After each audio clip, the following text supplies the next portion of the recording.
Hello, I'm David Hughes. Welcome to Your Perfect Body, the podcast of the Esoteric Teaching community. Today's selection is an essay entitled Hearing from the Right Source. This podcast and its associated discussion forum are about the Esoteric Teaching, or the authentic tradition of self-realization coming down from Kṛṣṇa through the Vedic literature and culture. We have often stated here that the Esoteric Teaching is a bona-fide Vedic mystery school that can help you attain complete self-realization. By practicing this Esoteric Teaching, you can come face to face with God. However, we also warn our students that there are many lineages and teachers of Vedic spirituality that cannot give you self-realization.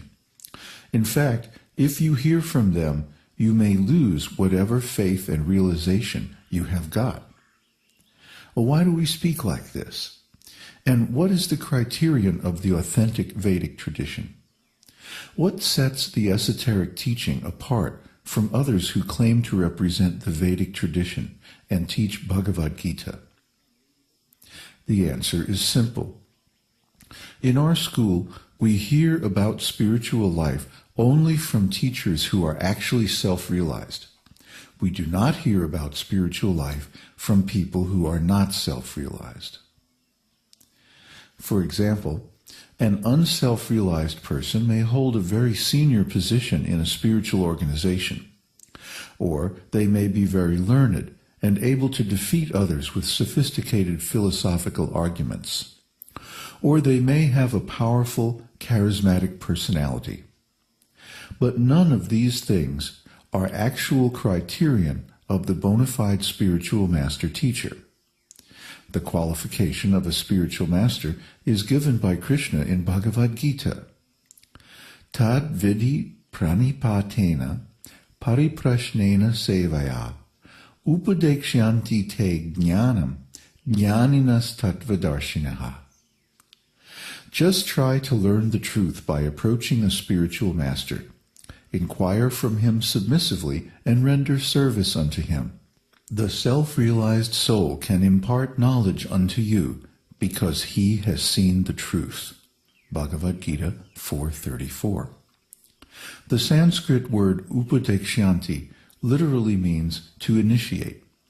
The process of formal initiation into the confidential practices of devotional service is the gateway to the highest stages of authentic yoga practice. One should accept initiation only from a master teacher who is self-realized, or in Kṛṣṇa's words, jnaninas tattvadarshinaha, a self-realized seer of the truth. What is the real meaning of this statement? The supreme absolute truth is far more than a philosophical doctrine, theological dogma, or any kind of intellectual understanding. It is not knowledge in the usual sense at all, but a state of spiritual consciousness. A real seer of the truth is someone who sees Kṛṣṇa, because Kṛṣṇa is the Supreme Personality of Godhead, the Supreme Absolute Truth personified. So, someone who has seen Kṛṣṇa, to whom Kṛṣṇa has revealed himself, is a seer of the truth, and therefore qualified to bestow this vision of the truth on others through the Vedic process of initiation. We cannot give to others what we ourselves do not possess. Therefore, anyone who has not seen Kṛṣṇa's original spiritual form cannot give that vision to others. In other words, only one who has personally attained the perfection of self-realization is fit to be a spiritual master teacher. This is the real qualification of a master teacher. Lord Sri Chaitanya Mahaprabhu has said, Kiva Vipra, Kiva Nyasi, Sudra Kene Noi, Ye Kṛṣṇa Tattva Veta, Se Guru Hai. A person may be a Brahmana, or a Sudra, or a Sannyasi, but whatever he is, if he knows the science of Kṛṣṇa, then he is fit to become a spiritual master. Chaitanya Charitamrita, Madhya Lila 8:128. One who is intellectually conversant with Vedic wisdom is a Brahmana, but only a Brahmana who is a pure Vaishnava and has personal realization of all the intricacies of the science of Kṛṣṇa can become a bona fide spiritual master. The qualification, then, of a spiritual master is not to be a qualified Brahmana, but to be well versed in the science of Kṛṣṇa and a fully self-realized soul. Of course, a well-trained Brahmana is most likely to attain self-realization because of his good qualifications in spiritual character, Vedic scriptural learning, and cultivation of yogic meditation and austerity. But there is no prohibition against others attaining full self-realization. If anyone has an ardent desire for spiritual truth, the Lord can bestow his blessings upon him at any time. The Lord is independent and does not require our permission for giving his blessings. He can give self-realization to anyone who pleases him by offenseless chanting and selfless service. Kṛṣṇa also discusses the symptoms of a self-realized soul in Bhagavad-gītā when Arjuna inquires, Stita pragnasya ka bhasa, samadhi stasya keshava, stita di king prabhaseta, kim asita brajeta kim. Arjuna said, what are the symptoms of one whose consciousness is thus merged in transcendence? How does he speak, and what is his language? How does he sit, and how does he walk? The Lord replies, Prajahati yada kaman sarvan parta manogatan, amat ye vatmana tushta stita pragyangs tadocyate. The Blessed Lord said, O Partha, when a man gives up all varieties of sense desire which arise from mental concoction, and when his mind finds satisfaction in the self alone, then he is said to be in pure transcendental consciousness. Bhagavad-gītā 2:54 and 55. Note here that Arjuna's question is phrased in terms of external characteristics. How does he speak? How does he sit? And how does he walk?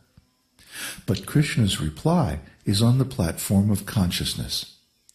When his mind finds satisfaction in the self alone, then he is said to be in pure transcendental consciousness.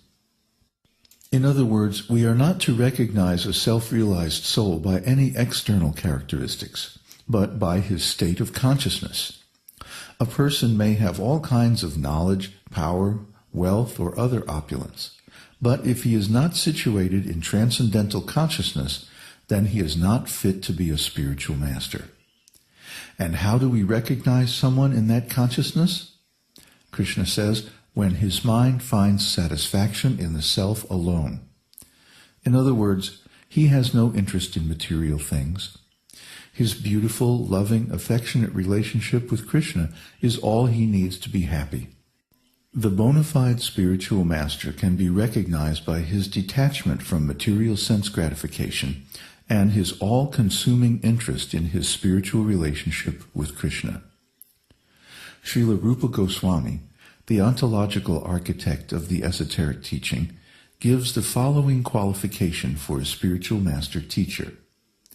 Bacho vegam manasakroda vegam jihva vegam udaropashta vegam etan vegan yo vishaheta dhiraha sarvam apimam pritiving sasishyat. A sober person who can tolerate the urge to speak, the mind's demands, the actions of anger and the urges of the tongue, belly, and genitals, is qualified to make disciples all over the world. Sri Upadeshamrita 1. It is difficult to distinguish the real spiritual master from the many false spiritual masters simply by outward symptoms alone. But after seeing quite a few false spiritual masters and their communities, I can leave you with some tips. A real spiritual master will not create a personality cult. If he forms an organization at all, its focus will be on helping people to attain self-realization, not collecting money or maintaining an opulent lifestyle